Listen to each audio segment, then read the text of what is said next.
Student, आप सभी का वैष्णव सर की मैथ क्लास में बहुत बहुत स्वागत है। आप लोग सब कैसे हैं? अच्छे हैं? चलिए, तो आज हम जो है प्रश्न बैंक विषय गणित कक्षा 9वीं अध्याय 4 दो चर वाले रैखिक समीकरण के सभी प्रश्नों का बहुत ही आसान और सरल विधि के द्वारा हल करेंगे और बहुत कम समय में हल करेंगे, ताकि आपके लिए परीक्षा के दृष्टिकोण से आपको बहुत ही सरल विधि के प्रश्नों को हल करने का तरीका आपको प्राप्त हो जाए। सभी बच्चे जो हैं चैनल को सब्सक्राइब ज़रूर कर लें, जिससे आपको हमारे अगले अध्याय की जो वीडियो आएगी वो तुरंत प्राप्त हो जाए, है ना। और परीक्षा में किसी प्रकार का ये नहीं कि वीडियो प्राप्त नहीं हुई तो विलम्ब हो गया, है ना। तो चलें स्टार्ट करते हैं।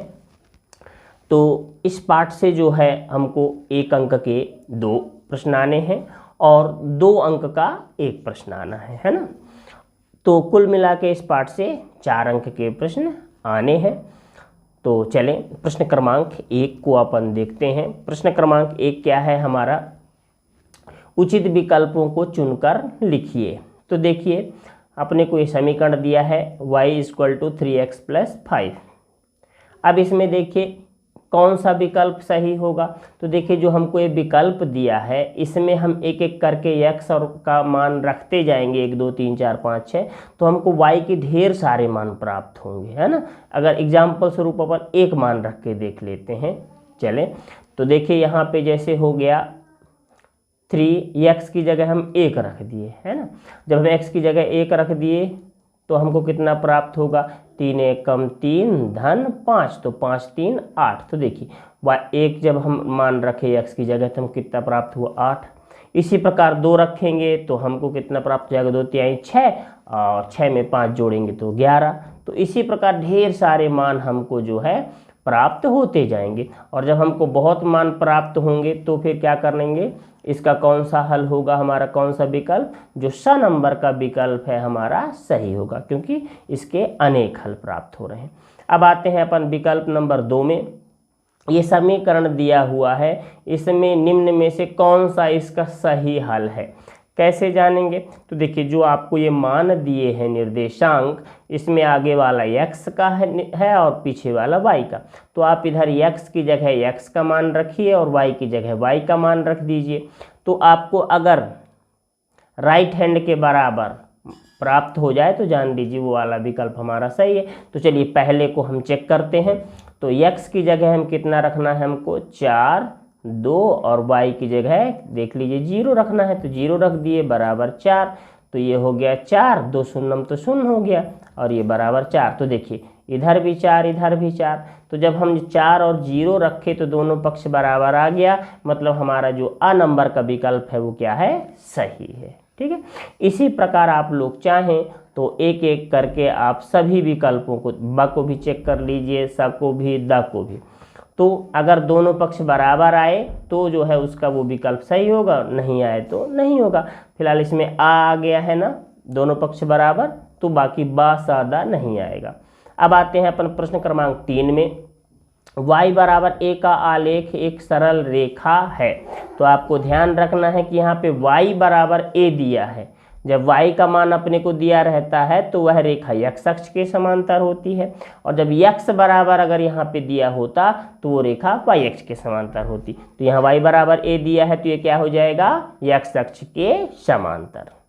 चले, अब आते हैं अपन चौथे नंबर के प्रश्न में। तो देखिए, ये अपने को समीकरण दिया है के रूप को कहते हैं। अब इस समीकरण के रूप को हम क्या कहते हैं? तो देखिए, ये जो समीकरण है इसके रूप को हम 2 चरों वाला रैखिक समीकरण कहते हैं, और हमारे पाठ का भी यही नाम है ना। और इसमें देखिए x और y 2 चर हैं और ये 2 चरों वाले रैखिक समीकरण का जो है एक रूप दिया है। तो हमारा अ नंबर का विकल्प क्या होगा? इसका सही विकल्प होगा। अब आते हैं अपन अगले प्रश्न में। तो क्या कह रहा? रिक्त स्थानों की पूर्ति कीजिए। तो इसमें देखिए 2 चरों वाले रैखिक समीकरण का आलेख। तो ध्यान रखिएगा, 2 चर वाले रैखिक समीकरण का आलेख कैसा होता है? एक सरल रेखा होता है। फिर आते हैं अपन प्रश्न इसमें देखिए दूसरे नंबर में। अब देखिए पिछले में सवाल में विकल्प में हम देख चुके हैं ना, वहाँ पे y बराबर a दिया था तो वो x अक्ष के समांतर था। अब यहाँ पे x बराबर a दिया है तो अब ये क्या होगा, y अक्ष के समांतर, है ना। फिर आ जाए तीसरे नंबर में। अब देखिए x बराबर 0, तो आप निर्देशांक ज्यामिति का जो वीडियो था हमारा आप देख चुके होंगे, उसमें देखिए देखे होंगे आपके, यदि x का मान 0 हो तो वह बिंदु y अक्ष पर होता है, और यदि y का मान 0 हो तो वह बिंदु x अक्ष पर होता है। तो यहाँ पे x का मान 0 है, इसलिए वह बिंदु कहाँ पर होगा, y अक्ष पर होगा। अब आते हैं अपन प्रश्न क्रमांक 3 में, सत्य असत्य लिखना है। तो चलें, पहला y बराबर 0 x अक्ष का समीकरण होता है, तो ये आप लोग देख चुके हैं। अगर y का मान 0 है तो वह बिंदु कहाँ पर होगा, x अक्ष पर होगा, तो ये क्या हो गया, सत्य हो गया। दूसरा नंबर, y बराबर mx के प्रकार का समीकरण मूल बिंदु से होकर जाने वाली एक रेखा को निरूपित करता है, तो ये कथन भी क्या है अपना, सत्य है। तीसरे नंबर में आए, दो चरों वाले रैखिक समीकरण के आलेख पर स्थित कोई बिंदु रैखिक समीकरण का कोई हल नहीं होता, तो ये कथन हमारा क्या है, असत्य है। अब आ जाए चौथे नंबर में, रैखिक समीकरण का प्रत्येक हल रैखिक समीकरण के आलेख पर स्थित एक बिंदु होता है, तो ये कथन भी क्या है हमारा, सत्य है। चलें अगले प्रश्न में आते हैं। तो देखिए प्रश्न क्रमांक 5 क्या है आपके प्रश्न बैंक में, प्रश्न क्रमांक 4 नहीं है, प्रिंट ही नहीं है ना, तो अपन सीधे प्रश्न क्रमांक 5 में आते हैं। और इसमें देखिए आपको कह रहा k का मान ज्ञात करना है आपको, जिसके लिए x और y का मान दिया है और हमको समीकरण दिया है 2x धन 3y बराबर k। तो हम क्या करेंगे, इस समीकरण में जो ये 2x धन 3y बराबर k समीकरण दिया है, इसमें हम x और y का मान रख देंगे तो हमको k का मान प्राप्त हो जाएगा। तो चलिए रखते हैं, है ना।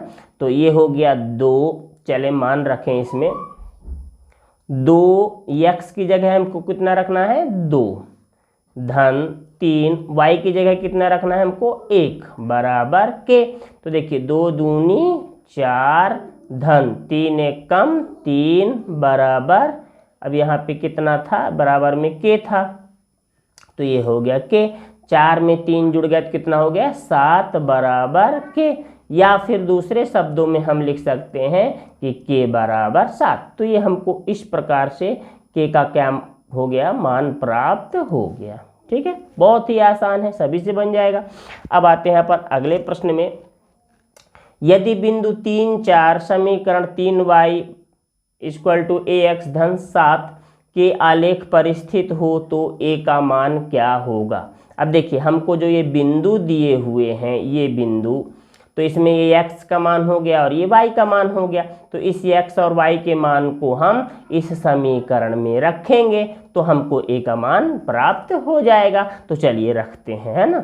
तो रखें, 3, y का मान कितना दिया है, 4, फिर इसके बाद x का मान कितना दिया है, 3 और धन में 7, तो ये देखो 4 तिहाई 12 और a का गुणा 3 में होगा तो हो गया 3a धन में 7, धन 7 को पक्षांतर करके इस तरफ ले आइए, या फिर ऐसा करिए 3a को इधर ले आएंगे तो हो गया ऋण में 3a। अब ये हो गया 7, धन 12 को पक्षांतर करके इस पार लाएंगे तो ऋण में 12 हो गया, तो ये हो गया ऋण में 3a। अब देखिए ऋण 12 धन में 7, तो ऋण वाला पद बड़ा है ना, तो ऋण में आएगा। 12 में से 7 कम कर दीजिए तो कितना बचा हमारे पास, 5 बचेगा। अब देखिए दोनों पक्षों से ऋण ऋण चिन्ह क्या होगा, कट जाएगा, तो हमको a का मान कितना मिल गया, 5/3। तो ये हो गया, हमको a का मान ज्ञात करना था और a का मान कितना आ गया, 5/3। अब आते हैं अपन अगले प्रश्न में, बिंदु 2 14 से होकर जाने वाली एक समीकरण लिखिए। तो अब देखिए बिंदु 2 और 14 से जो समीकरण जाएगा उसके लिए हमको क्या है, एक समीकरण अपने से बनाना है।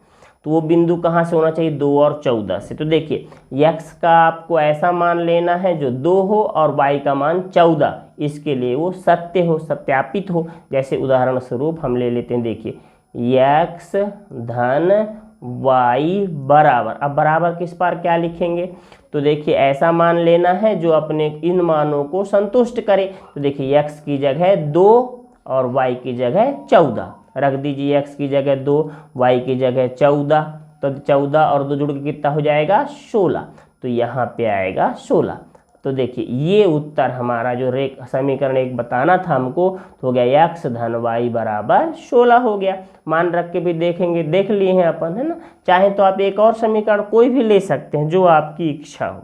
अगर आपको ऐसा लेना है, मान लीजिए कि हम ले लिए, जैसे ले लिए मान लीजिए 2x धन y बराबर, अब बराबर में किधर कितना होगा अभी क्लियर नहीं है, तो यहाँ पे रखिए x की जगह 2, तो ये हो गया 2, ये x की जगह 2 रख दिए, धन y की जगह कितना है 14, तो ये रख दिए 14 बराबर, तो 2 दूनी 4 धन 14, 14 में 4 जुड़ गए तो कितना हो जाएगा 18, तो ये हो गया हमारा 18। तो इस प्रकार से हम दूसरा समीकरण भी बना लिए। पर हमको प्रश्न क्या कह रहा था, आपको सिर्फ एक ही समीकरण बनाना था, है ना। हम इसलिए 2 समीकरण बना के बता दिए कि आपको अगर समझ में ना आया हो तो आप इस तरह से आप जितने चाहें समीकरण आप बना सकते हैं। अब चलते हैं अपन अगले प्रश्न में। तो देखिए हमको f बराबर दिया है, f का मान दिया है 9/5 गुणे c धन 32 फ़ारेनहाइट को सेल्सियस में रूपांतरित करने वाला एक रैखिक समीकरण है। यदि आप c बराबर 30 डिग्री सेल्सियस में हो तो f का मान हमको ज्ञात करना है, मतलब हमको c की जगह सिर्फ 30 रख देना है। तो चलिए हल करते हैं। इस जो समीकरण दिया है इसमें c का मान 30 रख दें, तो हो गया हमारे पास बराबर, ये हो गया 9/5, c की जगह कितना रखना है हमको, देखिए c का मान 30 दिया है ना, तो c की जगह हम 30 रख दिए, धन में हो गया 32। अब देखिए 5 छक्का 30, ये कट गया। अब यहाँ से बचा 9 और 6 धन में 32, फिर इसके बाद ये हो गया 9 छक्का 54 और धन में कितना है 32। तो देखिए 4 में 2 जुड़ेगा तो कितना हो गया 6 और 5 में 3 जुड़ेगा तो कितना हो गया 86। तो ये आ गया हमारा सही उत्तर। ठीक है, तो चलें सबको समझ में आ गया होगा। अब आते हैं अगले प्रश्न में। तो अगला प्रश्न क्या है हमारा, समीकरण हमको दिया हुआ है, इसको हल करना है और x का मान आपने को ज्ञात करना है। तो चले हल करते हैं इसको। सबसे पहला काम हम x वाले पदों को, जो ये समीकरण दिया है ना, इसमें x वाले पदों को पक्षांतर करके आप एक तरफ कर लीजिए। तो चलें, ये हो गया हमारा 2x, ये धन x को इस पार पक्षांतर करके ले आएंगे तो ये हो गया ऋण में x, फिर ये ऋण में 3 है। अब देखिए धन 1 को पक्षांतर करके इधर ले जाएंगे तो क्या हो जाएगा ऋण में 1 हो गया। अब देखिए 2x में से 1x कम कर दिए तो कितना बचा अपने पास 1x। अब देखिए ऋण 3 और ऋण 1 जुड़ के हो गया ऋण में 4, तो हमको x का मान कितना मिल गया ऋण में 4। तो ये क्या हो गया हमारा उत्तर हो गया। समझ में आ गया आपको। चले अब आते हैं अगले प्रश्न में। एक नोटबुक की कीमत एक कलम की कीमत से 2 गुनी है, इस कथन को निरूपित करने वाले 2 चरों वाला रैखिक समीकरण लिखिए। तो चलें, सवाल क्या कह रहा है, एक नोटबुक की कीमत कलम की कीमत से दुगनी है, बस ये आपको ध्यान से समझना है। तो मान लेते हैं अपन कि एक कलम की कीमत कितनी हो गई, मान लिए x हो गई और एक नोटबुक की कीमत y हो गई। अब जैसा प्रश्न कहता है वैसा आप कर दीजिए। तो प्रश्न क्या कह रहा है ध्यान से देखिए, नोटबुक की जो कीमत है, ये नोटबुक की कीमत देखिए कलम की कीमत से क्या है 2 गुनी है ना। तो यहाँ पे नोटबुक की कीमत कितना दिया है हमको y। अब देखिए नोटबुक की जो कीमत है कलम की कीमत से, तो कलम की कीमत कितनी है अपने पास x है। तो कह रहा नोटबुक की जो कीमत है कलम के कीमत से 2 गुनी, 2 गुनी का मतलब होता है 2 का गुणा। तो ये हो गया y बराबर 2 का गुणा x में करेंगे तो 2x। अब 2x को पक्षांतर करके इस तरफ ले आएंगे तो ये हो गया y ऋण 2x बराबर 0। तो या तो आप इतना करके छोड़ दें या इतना, तो ये आ गया अपना उत्तर आ गया। चलें अब अगले प्रश्न में चलते हैं। अगले प्रश्न में देखें क्या कह रहा है। हमको ये समीकरण दिया है ax प्लस by धन c बराबर 0 के रूप में नीचे जो समीकरण दिए हैं उनको व्यक्त करना है और a b c के मान ज्ञात करना है। तो चलें, तो सबसे पहला काम आपको जो है इस रूप में ax plus by plus c बराबर 0 के रूप में जो समीकरण दिए हैं उनको व्यक्त करना है। तो देखिए ax ठीक है, by ठीक है, पर ये जो है ये वाला पद इस तरफ होना चाहिए तब ना उस तरफ 0 होगा। तो इसको पहले सही रूप में आप बनाइए। तो ये हो गया 2x धन में 3y। अब इसको इस तरफ पक्षांतर करके लाएंगे तो ऋण में हो जाएगा 9.35 बराबर 0। अब इसकी तुलना कर दीजिए इस समीकरण से। देखिए a की जगह, फिर देखिए b की जगह कितना है, फिर देखिए c की जगह कितना है। तो हमको a का मान कितना मिल गया, 2 मिल गया, और b का मान कितना मिल गया, हमको 3 मिल गया, और c की जगह देखिए इतना है 9.35, पर ये ऋण में है ना तो आप चिन्ह सहित लेंगे, इस बात का ध्यान रखेंगे। 9.35 ये हो गया अपना उत्तर। चलें अब आते हैं इसी का अगला प्रश्न। अब इसमें देखिए हमको जो समीकरण दिया है ये दिया है ना, इसको भी पहले हमको ax धन by धन c बराबर 0 के रूप का बनाना है, मतलब सभी बराबर के इस तरफ होना चाहिए। तो देखिए ये हो गया ऋण में 2x धन में 3y। अब धन 6 को इस तरफ लाओगे आप तो क्या हो जाएगा, ऋण में 6 बराबर 0। अब देखिए इस समीकरण की इससे तुलना करिए। तो देखिए a की जगह कितना है, यहाँ b की जगह कितना है, और ये c की जगह कितना है, वही a b c का मान होगा। तो तुलना करने पर हम क्या पा रहे हैं कि a की जगह मान कितना है, ऋण में 2, तो a का मान हो गया ऋण में 2। फिर देखिए b की जगह कितना मान है, 3 है, तो ये b का मान कितना प्राप्त हो गया, 3। अब c की जगह मान कितना है हमारे पास, ऋण में 6, तो ये हो गया ऋण में 6, ये हो गया उत्तर। अब आते हैं अगले प्रश्न में। अब अगले प्रश्न में देखिए ये समीकरण दिया है x बराबर 3y। इसको भी पहले सही रूप का बनाइए, सभी को पक्षांतर करके एक तरफ करेंगे तो ये हो गया x ऋण धन 3y को इस तरफ लाएंगे तो ये हो गया ऋण में 3y बराबर को उस तरफ कितना बचा, 0 बचा। अब चलिए तुलना करते हैं। तो देखिए a की जगह यहाँ पे कुछ नहीं है ना, x की जगह x है। यहाँ पे देखिए b की जगह कितना है, 3 है। अब c वाला पद तो है ही नहीं इधर पे। तो अब देखिए तुलना करते हैं। तो a बराबर x के आगे a होता है ना, यहाँ x के आगे कुछ नहीं है, और जिस चर राशि के आगे कोई गुणांक ना हो तब उसका गुणांक 1 होता है, ठीक है। अब यहाँ देखिए y की जगह y है, b की जगह कितना है, ऋण 3, तो हमको b का मान कितना मिल गया, ऋण में 3 प्राप्त हो गया। फिर देखिए c की जगह कितना है, अब यहाँ c वाला पद ही नहीं है, जब वो पद नहीं है तो उसका मान क्या होगा, 0। फिर आते हैं अपन अगले प्रश्न में। अब देखिए हमको सवाल दिया है 3x धन 2 बराबर 0। अब हमको देखिए बराबर को उस पार 0 बनाया है ना, तो किसी को पक्षांतर करके इस तरफ लाने की ज़रूरत नहीं है। अब सीधे तुलना करना है इसका। तो तुलना करिए। तो देखिए x के स्थान पर 3 है और y वाला पद इसमें है ही नहीं, तो ये तो पद ही नहीं है y वाला। अब देखिए c के स्थान पर कितना है, 2। अब जब हम तुलना करेंगे इन दोनों की आपस में तो हमको a का मान कितना मिल गया, 3 मिल गया, और b वाला तो पद ही नहीं है y वाला पद, तो b का मान क्या हो जाएगा, 0। फिर देखिए c की जगह कितना है, 2, तो c का मान कितना हो गया हमारे पास, 2 प्राप्त हो गया है ना। अब चलते हैं अपन अगले प्रश्न में। चलें इतने ही प्रश्न थे। तो इसी के साथ जो है हमारा जो अध्याय 4 था वो समाप्त होता है। आशा करते हैं सभी बच्चों को वीडियो बहुत अच्छी लगी होगी। ज़्यादा से ज़्यादा अपने दोस्तों को वीडियो शेयर करें ताकि आपके दोस्तों की मदद हो सके, और अच्छे से सभी बच्चे मेहनत करें और अच्छे परीक्षा में अच्छे अंकों से उत्तीर्ण हों। तो इसी के साथ आप सभी बच्चों का बहुत बहुत धन्यवाद।